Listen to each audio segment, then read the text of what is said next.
अभी भी आप खरीदारी कर सकते हैं 118 रुपए के स्टॉप लॉस के साथ।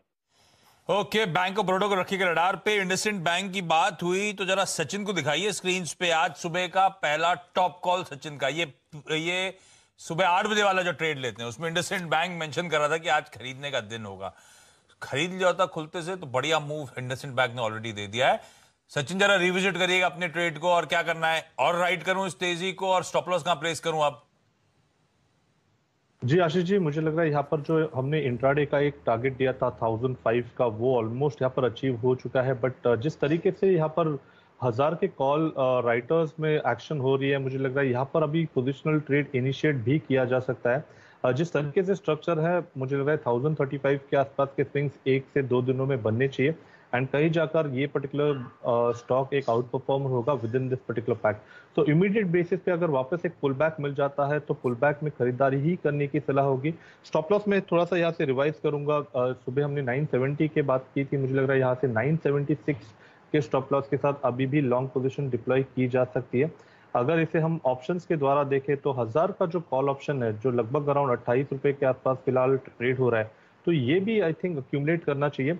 पोजिशनली मुझे लग रहा है ये एक अच्छा विकल्प होना चाहिए। 22 के स्टॉप लॉस के साथ आपको ये पोजीशन रिटेन करनी है, एंड लगभग इसके भी टारगेट मुझे लग रहा है शॉर्ट टर्म के लिहाज से 55 के आसपास के होने चाहिए।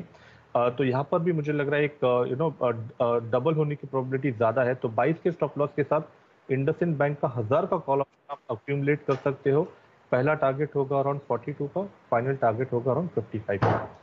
बिल्कुल ठीक। अब 1000 का कॉल, सुबह तो ट्रेड लिया ही लिया था, 1000 का कॉल भी ले सकते हैं जिसमें अच्छी पॉसिबिलिटी है पैसा बनाने की। इंडसइंड बैंक को रखिएगा रडार पर। थैंक यू सुबह के कॉल के लिए। निफ्टी बैंक में रिकवरी तो आई थी, लेकिन सारे टिक्स आए थे, वापस 1/4% का दबाव। खैर, आज हमने 525 520 कैलकुलेशन के लिए, ईज के लिए 520 पकड़ लेता हूं। वहां के लो से जरा ऑफ लोज डायरेक्टर साहब स्क्रीन पे दिखाइएगा। अब 680 के आसपास के लेवल्स हैं, तो 160 170 अंक दिन के लो से अभी भी रिकवरी निफ्टी बैंक में, एक बढ़िया रिकवरी। जब निफ्टी बैंक केवल 1/4% दबाव के साथ ट्रेड कर रहा है तो निफ्टी इस तरह की वीकनेस क्यों दिखा रहा है? 2/3% का दबाव क्यों है? दिखाइए जरा निफ्टी की कंट्रीब्यूशन प्लेट डायरेक्टर साहब, दिखाइए कौन कौन से स्टॉक्स इस समय दबाव के साथ ट्रेड कर रहे हैं।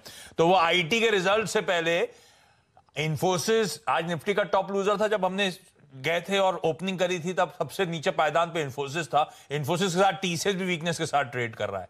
रिलायंस वापस दबाव में कामकाज करता हुआ आपको नजर आएगा। एचडीएफसी लिमिटेड, एचडीएफसी बैंक को हटा दीजिए तो देखिए बाकी सारे नॉन बैंक कॉन्स्टिट्यूएंट्स हैं जो इस समय प्रेशर के साथ, एचडीएफसी बैंक उसमें एक नजर आ रहा है। अदरवाइज ये सारे स्टॉक्स हैं, इसीलिए निफ्टी ज्यादा सल्क कर रहा है वीजा वी निफ्टी बैंक के। और सुबह की वीरू की कमेंट्री में यही था कि निफ्टी बैंक एक शेड बेहतर नजर आता है निफ्टी 50 के।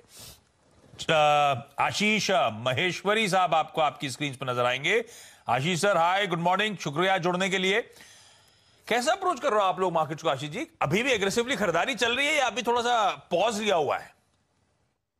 नहीं, खरीदारी चल रही है आशीष, क्योंकि यदि आज भी आप नजर डालें तो एडवांस डिक्लाइन रेशियो इतना मार्केट खराब होने के